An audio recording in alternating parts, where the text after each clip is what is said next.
Alors, Tesla refuse de rendre une Model X car l'ancien propriétaire lui doit de l'argent. Alors qu'il avait laissé sa Model X au garage pour la faire réparer, un Norvégien a eu la mauvaise surprise de recevoir un message lunaire du constructeur, lequel lui a expliqué qu'il ne pourra pas récupérer son véhicule tant que l'ancien propriétaire n'aura pas remboursé une facture à payer. Oh la vache, les menaces quoi. Il garde en otage le Model X en gros. Alors, monsieur Holstadt avait laissé sa Model X à un garage en raison d'un problème de suspension pneumatique, mais il ne s'attendait pas à recevoir un tel message par la suite. L'ancien propriétaire a toujours une facture à payer. Avec Tesla du nom de la ville, malheureusement, nous ne pouvons pas vous livrer la voiture lorsqu'elle sera prête tant que cette facture ne sera pas payée. Ah oui, mais attendez. Ah oui, l'ancien propriétaire, j'avais pas capté. Mais non, mais c'est un scandale en fait. Non mais attendez. Espérons que... Mais il s'en bat les couilles, l'ancien propriétaire. Qu'est-ce que ça lui fait en fait que le nouveau propriétaire puisse pas utiliser sa voiture? Non mais attendez, là c'est trop quoi quand même. N'en croyons pas ses yeux, Gjermund Holstadt a demandé si ce qu'il faisait était légal. Dois-je menacer l'ancien propriétaire a-t-il aussi questionné ironiquement.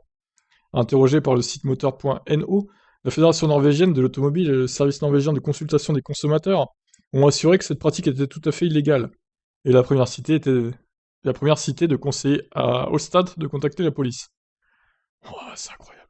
Tant que le propriétaire actuel paie pour son service, les impayés du propriétaire précédent doivent être résolus par d'autres moyens, indique de son côté Thomas Iverson, avocat de la ville au nom imprononçable. Monsieur Holstadt a finalement été contacté une heure et demie plus tard par un représentant de Tesla. Ce dernier s'est excusé au nom de la marque, assurant qu'il y avait eu un bug dans le système. Oui, oui, un bug dans le système, on y croit, évidemment.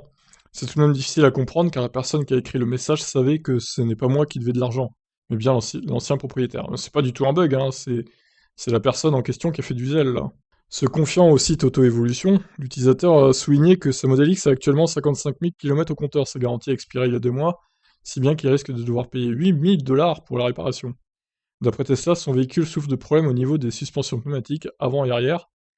Putain, 8 000 dollars, c'est énorme. Elle a que 55 000 km la voiture, quoi. Mais Holstad n'est pas convaincu par l'explication donnée. Les 4 amortisseurs se sont cassés la même nuit. La température a chuté d'environ 6 degrés. Cette nuit-là, alors je doute que la voiture soit adaptée aux températures glaciales. Ils prétendent que oui, mais bon. L'utilisateur cherche ainsi à contacter l'ancien propriétaire, non pas pour lui demander de s'acquitter de la facture non réglée, mais pour comprendre pourquoi il a refusé de payer.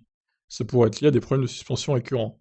Le modèle X d'Allstat pourrait notamment être considéré comme une voiture citron, un véhicule souffrant de dysfonctionnement dès les premiers jours d'utilisation. Voiture citron. J'ai jamais entendu cette expression.